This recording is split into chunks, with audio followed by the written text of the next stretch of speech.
Boom! What's going on, guys? 360 Digital Closing Bell Daily Energy Market Summary, episode number 149 here on this gorgeous Friday, October 30th, 2020. Raise your hands, shake your glasses, crack the beers. It is Friday, guys. You made it. We have a great show for you lined up. As always, I am your humble correspondent, Michael Tanner, coming to you from an undisclosed location here in Denver, Colorado, joined by the executive producer of the show, the purveyor of the show, director and publisher of the world's greatest website, oilandgas360.com. Stuart Turley. We made it, man. Busy week, but we made it. We did. We also have a hall pass to give out at the end of the show. That we do have a hall pass to give out. That means you made it through the week, guys. We let you get out of here and finish up your daily. But first, we have a wild show for you. 1, 2, 3, 4, 5, 6, 7 company earnings. Ring Energy doesn't sell their Delaware bases. We'll check in on rig count. Stu's got stuff in the international news, and we'll cover the equities markets. But first, guys, just subscribe to this YouTube channel, Oil and Gas 360/income, the best place to stay up to date on all of your energy finance stuff. When we move into the overall markets, indices were down heavy today, at least 1.5 percentage points, with tech stocks being down over 3.3 percentage points. Couple things to watch for. First, stimulus talks break down. Mitch McConnell adjourned the Senate until after the election, basically November 9th, meaning that stimulus is probably going to happen until, obviously after the election, but it doesn't even sound like it's going to happen until 2021, according to some of the quotes out of there. So stock markets just continue to plunge right now.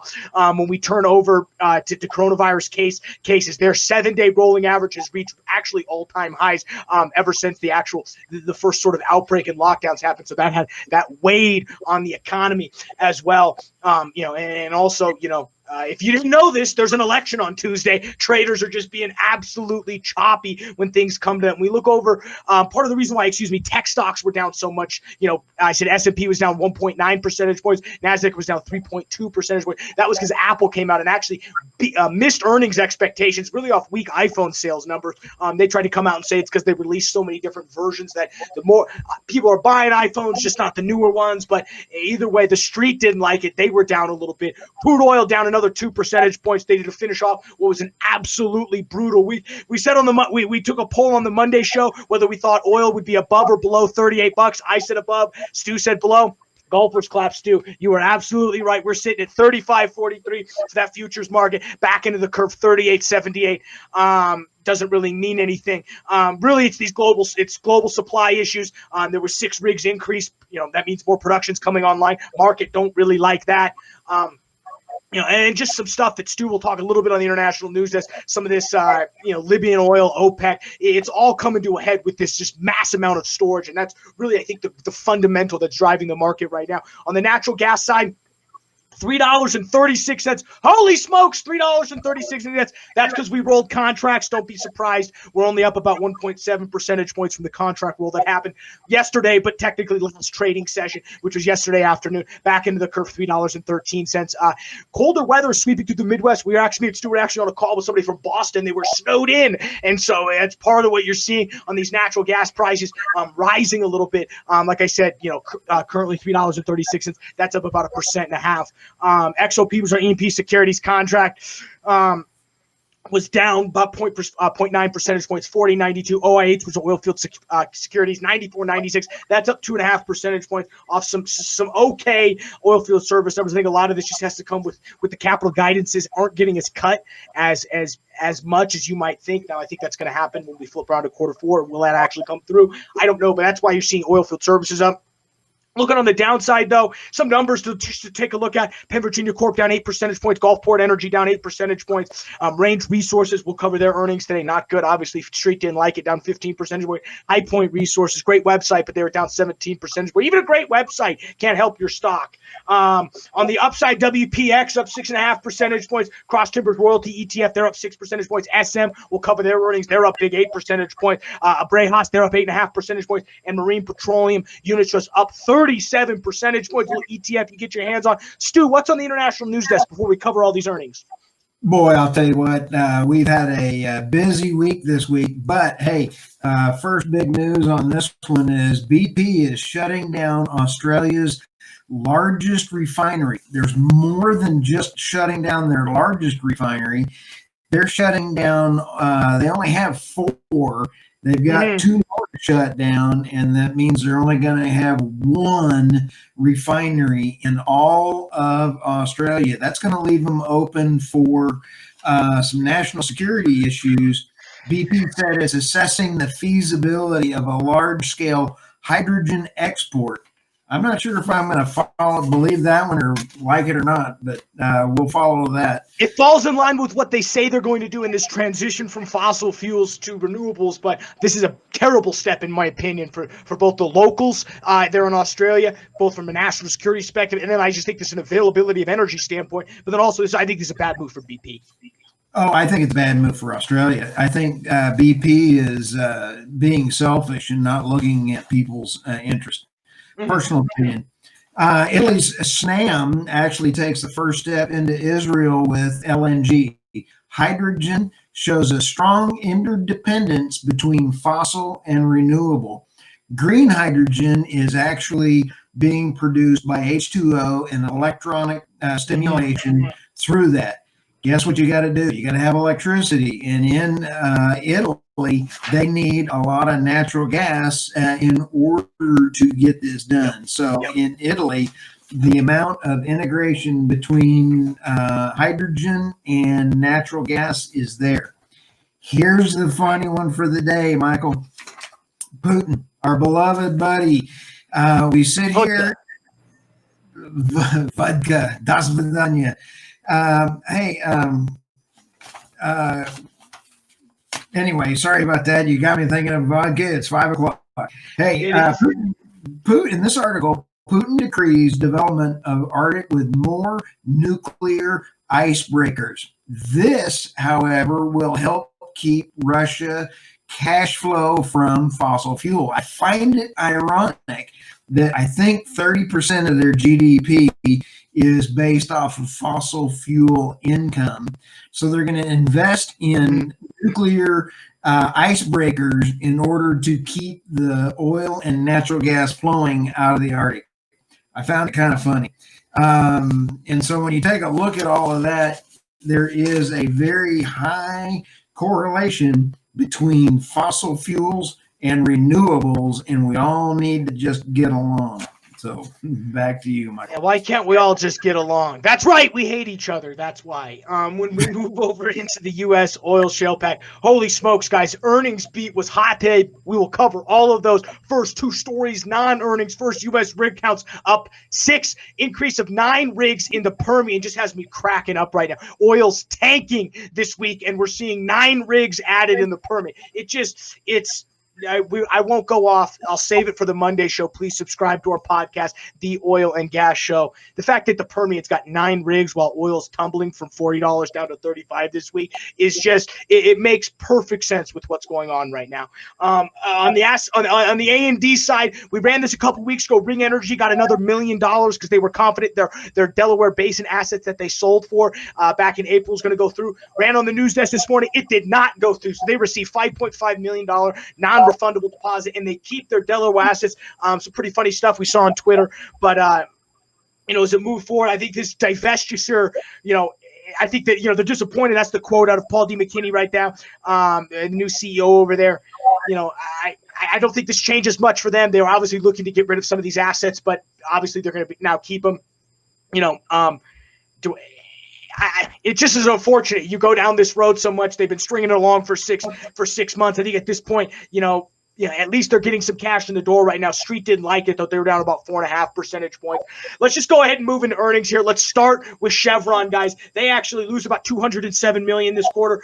Adjusted earnings about 201. Capital expenditures were down 48 percentage points. They completed the Noble acquisition in October 2020. Street liked what they had, actually, up about 0.25 percentage point. When you look at the non-GAAP revenues, were only down about 35 percentage points. We're a little better than what the street was expecting. Partly why you're going to see that number come in.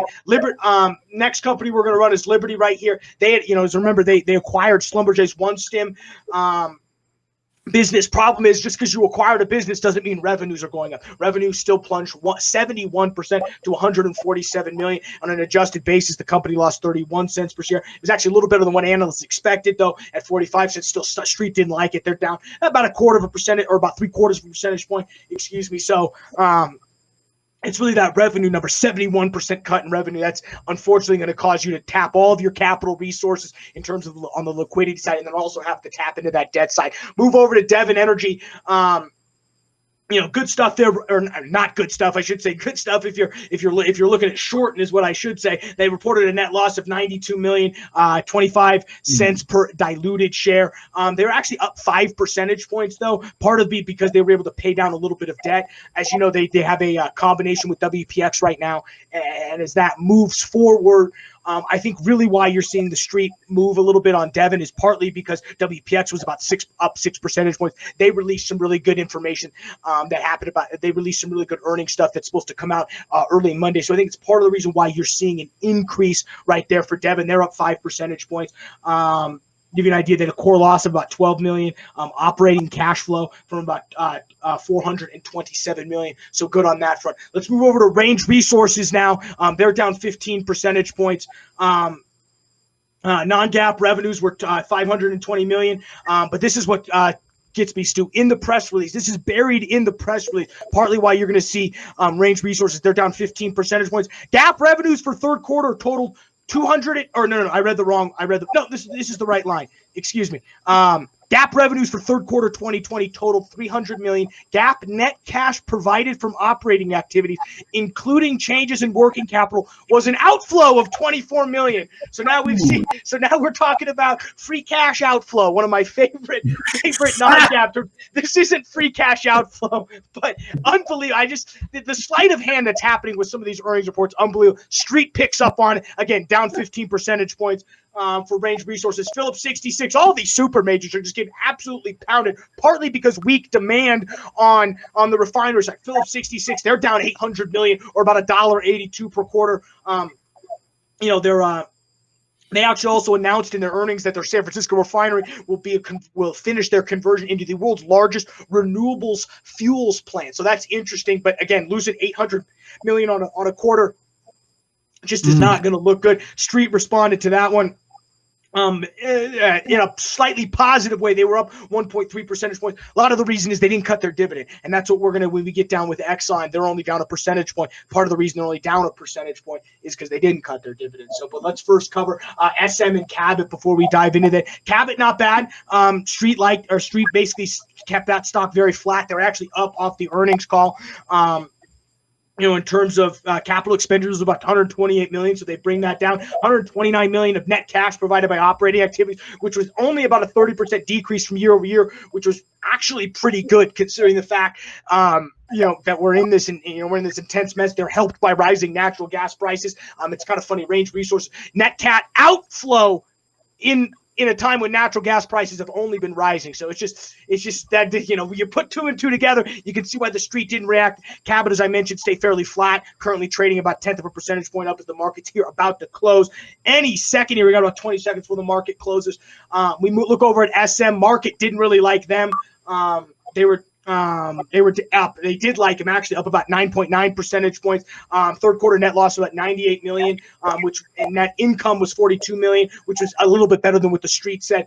Some buybacks are happening on that point, and they also are getting a new CEO that dropped yesterday. JT confirms executive officer Javin D. Odison will retire at close of business November 2nd, 2020, and previously announced President and Chief Operating Officer Herbert Vogel will transition to the President of Chief Operating Officer for the eventual bankruptcy. I'm just kidding. I added the last portion on that.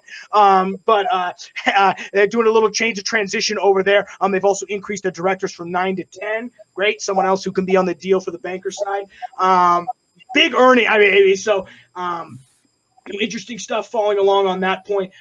Street did like some of this stuff, though. I think that change of command is, I think it's what the street was looking for a little bit. Finally, I waited to run Exxon Mobil's because this just got me a kick out of this. First off, they improved by 400 million from the second quarter, but they did go ahead and still lose about 680 million, which is sort of funny. That's top line revenue. But I sat in on their earnings call. Their CFO. So remember, 2 days ago they decided, hey, we're not only going to lose money, but we're going to maintain our dividend, which means when you don't make money in a quarter and you maintain your dividend, that means you're borrowing debt to pay a dividend. Not only are they going to maintain their dividend, on the call this quarter, on the call today, CFO of ExxonMobil said, we see and are committed to a path to maintain the dividend. What? Every Exxon employee probably fell out of their chair because they're already laying off 2,000. You know what that means? Where else do these come from? It's divestitures or G&A. And I think Exxon likes their stuff. Really interesting stuff coming out of Exxon. Street, they didn't necessarily enjoy it. I think the fact that the dividend didn't get cut 2 days ago has already been priced in. They're down a couple over. But the fact that they're saying they see a path to maintain their dividend, it just is wildly shocking, Stu. I am stunned. I just think that they are, I don't know what to say. They're idiots. They've never, 2008 to 2016, they've on aggregate, they've lost money, or their market cap has declined year over year in the aggregate. Some years were better than others, and their dividend has been increased since then. It's just a wild, yes, I get the retail and part of their reasoning is retail invested us for the dividend. So if we cut our dividend, the retail trader, the institutional trader leaves. But at some point, it's about shareholder returns, and you can't borrow money to pay a dividend. So it'll be interesting to see how they come forward. I see both sides. I don't want to pound on them too much, but at the end of the day, when you're borrowing money to pay a dividend, the street's not going to look favorable on you, and you're not going to necessarily get a passing grade from me. Stu, did we miss anything today? It's wildly busy. I'll tell you what, we're going to have a whole episode on non-GAAP ranting. This is absolutely hilarious. You have a hall pass to give out, though, Michael. I do, guys. And so thank you guys for checking us out. I'd recommend going to the world's greatest website, oilandgas360.com, to view all of these stories. Subscribe to the YouTube channel. Do whatever makes the algorithms go nuts. But with that, guys, we're going to go and let you get out of here, get back to work. Thank you for checking out the 360 Digital Closing Bell Daily Energy Market Summary. For Stuart Turley, I'm Michael Tanner. We'll see you guys on Monday for a week ahead podcast, and in the afternoon for the Digital Tip.